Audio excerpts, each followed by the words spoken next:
Hi, everyone, and welcome to Studio Jake. I know I don't usually do a Wednesday episode, but I have a very special guest that I'll introduce in a minute. Before I do, I just want to remind you if you're tired of the woke infiltration of all your favorite IPs, such as Lord of the Rings, Wheel of Time, Doctor Who, Batman, I've got my own novels. We can't just whine about the culture, we have to create our own. That's why I've written these. You've got Cacophony, which is a paranormal book about angels fighting demons. My fantasy series, The Seven Royals. They are out now. You can get all of my books on Amazon.com, BarnesandNoble.com. Now, with Breaking the Stars, it is only available digitally on BookLocker.com. It's there exclusively, so head over there if you want a digital version. And just as a note, the third one, it's underway. It's going to conclude the trilogy, so I'm very excited about it. And now we're going to talk about another version of media. I talk about entertainment all the time, comic books, film, TV, novels. But today I want to talk about social media. And who better to have on than a friend of the show and a personal friend of mine, Kingsley Cortes. She is a staffer over at Gettr. And we're going to break down the Elon Musk Twitter situation and also talk about some new stuff that Gettr is up to. So, Kingsley, once again, I would like to welcome you back to Studio Jake. Thanks for having me. Great to be here again. And what's so interesting about the Elon Musk Twitter saga is I always tell people to be kind of cautious around Elon Musk. I don't fully trust him. I love the fact that he makes people angry, but I don't see him as the savior of social media. Personally, I see that in new social media platforms such as Gettr, and we'll talk more about that as in a minute. But it went from Elon Musk said, I'm going to buy Twitter. Now I'm not going to buy Twitter. So Twitter said, oh, well, we're going to sue you.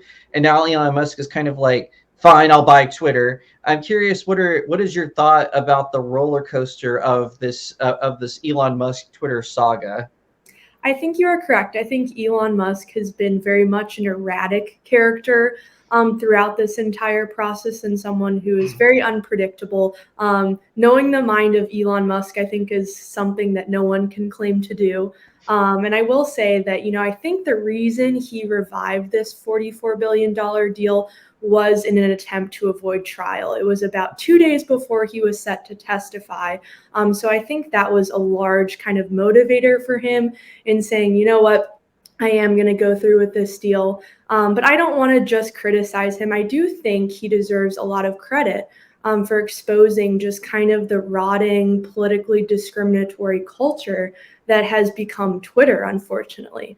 I will say, I think fixing Twitter is a Herculean task. I don't believe it can be done even by someone with the brains Elon Musk has, because it's rotten to its core. I mean, this company has sold out to the far left agenda of censorship from the CEO to the lowest level staffer. It's really contaminated kind of every fiber of the company. So I don't know that this is something that Elon Musk can fix. I certainly hope that he improves it. But you're right, we have to have other avenues of fighting big tech. I think as conservatives, because there are so few just, billionaires and famous people on our side, when we see someone kind of throw us a bone, we almost bow to them as our savior, right? We say, oh, Elon Musk, that's my messiah right there. We can't rely on a billionaire tech tycoon to save us from big tech and just their overreach and how brazen and emboldened they've become. We have to invest in other ways of fighting back, whether that's avenues like Gettr, whether that's, alternate media sources, like your show, your books. We all have to kind of be a part of this fight because we can't just rely on someone to do it for us. Although I hope Elon Musk fixes Twitter as best he can. I certainly wish him the best of luck, but I think it's going to be extremely challenging.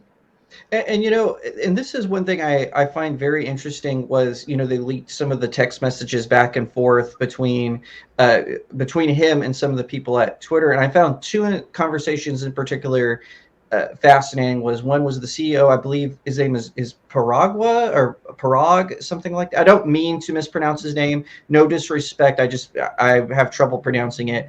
But the CEO of Twitter, he goes on this long rant about how Elon Musk tweets is affecting the morale of Twitter, and he goes on and on. It's like a 4 paragraph long text. And then Elon Musk just replies, "So what work have you accomplished today?" And I just thought that that was really hysterical. And as like you were saying, he does a good job of sort of trolling these sort of establishment people who have just bought in to leftism in this way, and particularly in Silicon Valley. But another one I thought was interesting was his conversation with Jack Dorsey, who is backing Musk purchasing Twitter. And I thought this was really fascinating. Was he didn't intend Twitter to be a microblogger. He says he wanted it to be similar to WhatsApp or Signal. And I thought that, which is, for those of you who don't know, WhatsApp is more like a DM service, but you can create groups. It's very similar. That's kind of like the gist of it, basically. And I thought that was really interesting. He never meant for it to be sort of this public landscape. And he says that he might do something like that in the future, which that's really interesting. And I think about how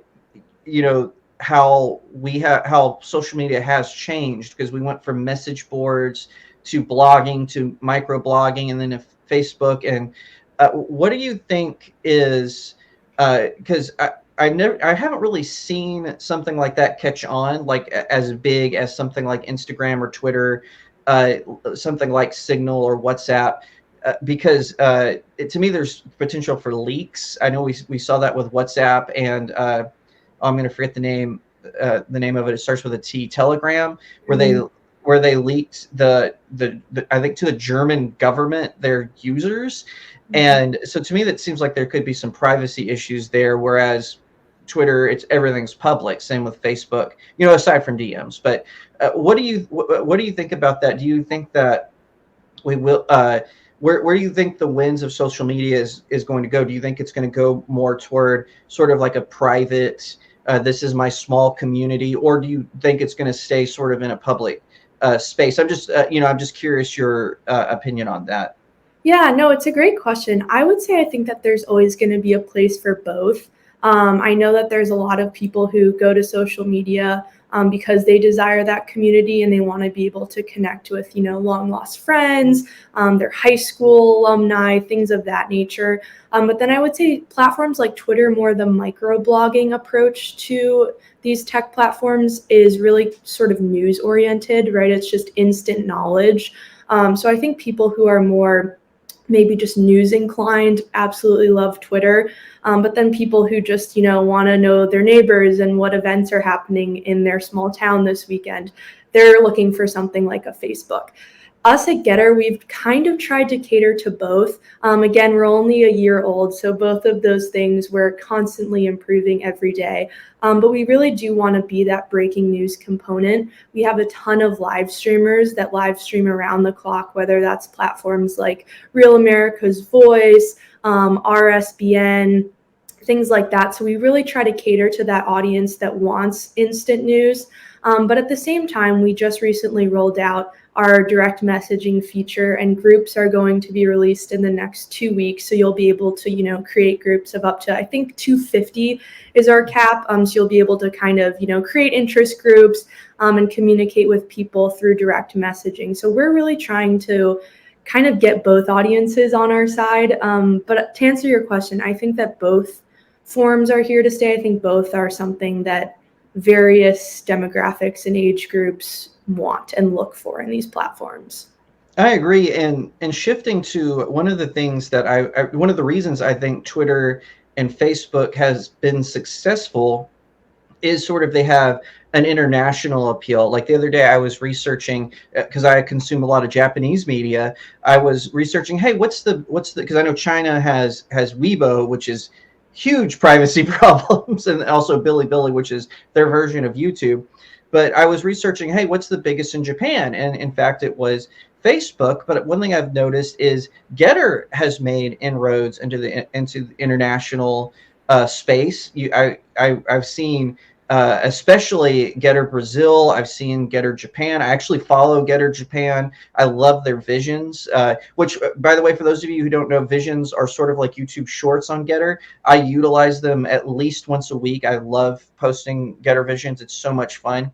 So definitely get on there for that. And you can see others. And I'm curious, was that do you obviously I have a feeling I know what the answer is, but just for clarification's sake, uh, how do you does Getter intend to continue its increase? Because I honestly feel like with a lot of American social media companies, and I won't name any because that don't want to disparage anyone, but they try to make it where they want to be American and Canadian only, and I always feel like that's sort of their downfall because they limit their audience. But with Getter, I feel I have potential because now I have a lot of Taiwanese followers who have seen me from commenting on Getter Japan, and I really think that's a really great strategy. What does Getter have a goal on amount of countries they would like to get into, or how is sort of the expansion into the international space going to work?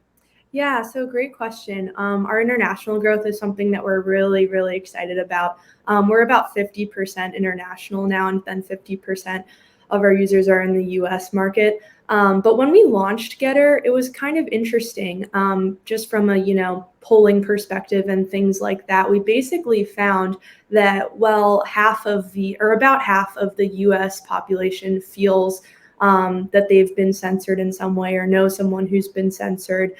It's pretty much the same in every country around the world, which is really fascinating. There's essentially half of almost every country that is in opposition to censorship and to big tech and to, all the narratives the regime wants us to believe. And anyone who counters those online are kind of an outsider. So I think we were in many ways, when we launched, able to cater to those populations all around the world. And it's really interesting talking to all of these people, all of our foreign country teams. We have basically in all of our main countries, we have 2 or 3 people on the ground there who are just kind of running our outreach operation, going to events, signing up big VIPs in the country. You mentioned Brazil. We were recently down there for their Independence Day celebration. All of the Bolsonaros are on the platform, so we have a ton of supporters down there who love Gettr, which is great. But basically, we just try to make sure that we're truly the global platform for free speech, because again, that's something that all of these people are really clamoring for. Because I get frustrated, right, when someone like Parag Agrawal, however you say his name, in Silicon Valley tells me what I can and cannot say online. Imagine how much more frustrating it is if you're someone in Brazil and someone in the US is telling you what you can and cannot say about your own country and the own issues and political matters in your country. It's, I think, 10 times more frustrating for those people. So that's something that I didn't even necessarily realize until I joined Gettr. So I'm very proud to be able to interact with all of those people on a platform like Gettr, where they're able to kind of just share issues that matter to them and news that's happening in their country and find community. And that's a good point. And, I actually feel like that is something we learned from the Canadian trucker incident, right? They all want a voice. And I've heard a few people, conservatives from other countries, say, when you ask them, hey, why doesn't the populace push back against government overreach? And their answer is always the same. It's because freedom of speech wasn't ingrained in the founding of the country like it was in the United States. So they're kind of used to, let's be polite. The government, it has our best interest in mind. And I'm sure in some cases that's true. But one thing that I feel like social media and especially alternatives like Gettr has shown us is that there are people on the ground in those countries that crave the right to say what they want to say. And I honestly feel like places like Live Leak, which is kind of it was kind of an early kind of YouTube alternative where people are uploading videos of like crimes happening in real time. I remember LiveLeak is one of the first places where we saw people in England being arrested for just carrying a Bible out in public, just being around people who weren't Christians, and they get the police called on them, not even evangelizing, just standing there with a Bible. And I feel like places that don't censor, like Gettr, they shine a light on that. Do you see that as sort of a tool that Gettr can be used for? Yeah, definitely. And I think, it's election season, not just here, but pretty much everywhere else in the world. So this is something that's really important in terms of just elections in all of these various countries. You have the Brazil election.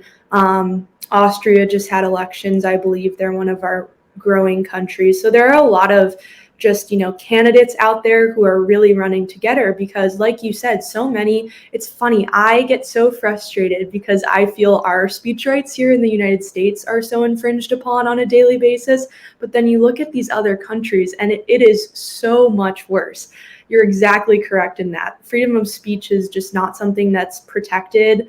It's not something that's necessarily valued. So these candidates in particular are really running together because they're scared of not being able to reach their audience. You mentioned Telegram earlier. Brazil completely banned Telegram. It's not allowed in the country whatsoever because it was a platform that a lot of Bolsonaro supporters were kind of connecting on, and they were arranging rallies and things of that nature. So they just completely banned the platform. You can't even access it there. So we're really hoping to, be a place that candidates in the US and just globally can use to reach their supporters and their voters. And as far as I want to shift gears a little bit to talk about more because, like you said, Gettr is growing. We've seen it's only a year old, and we've seen visions, we've seen DMs pop up. You said groups are on their way, and one of the most recent features is the Explore page, and that way you can get an idea on other folks that you may not be following, who's on there, what are they up to, what are they sharing. Could you tell us a little bit about the Explorer page and what it's meant to do for the users? Yeah, of course. So I am sure all of your watchers are very familiar with Explore pages. Pretty much every app has them. The problem with them often is that on platforms like Twitter, Facebook, Instagram, we are being pushed certain topics, and certain topics are being taken out of our Explore page, right? Say I'm a conservative on Twitter and the COVID vaccine is my number one issue. I feel really passionately about discussing that. I'm not going to see anything on my Twitter feed that's anti-vax that vaccine ever. There's just absolutely no chance. So what we really want to do at Gettr is make an experience that is tailored to the user, because before this sort of explore feature that we've launched, what we were doing was just a linear timeline. And that was great because, there was no there wasn't anything that was being necessarily targeted towards you, but at the same time, I was missing a ton of stuff that I wanted to see, right? Maybe I want to see someone in Australia's post, but I'm on a totally different time zone than them. I'm not going to see it in my linear feed.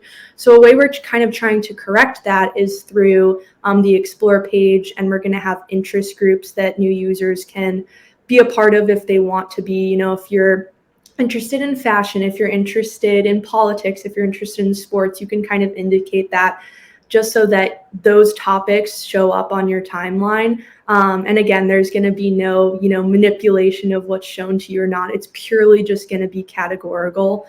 So that's something that we're excited about, because I think the reason people love sort of a For You page or an Explore that's tailored to content that you've interact with is because it feels, personal and unique to you, and it's something that is in your interest realm. So that's something that we're excited about, definitely, to be launching. And I think it will help improve visions in particular, because I know a lot of people spend time on their Instagram reels or on TikTok kind of curating their For You page. I love history, for example. So I don't have TikTok, obviously, but my theoretical TikTok would be probably a ton of history videos targeted at me. And I would love that, right? Because that's stuff that I just can't get enough of. So that's kind of what we're going for and what we're hoping for.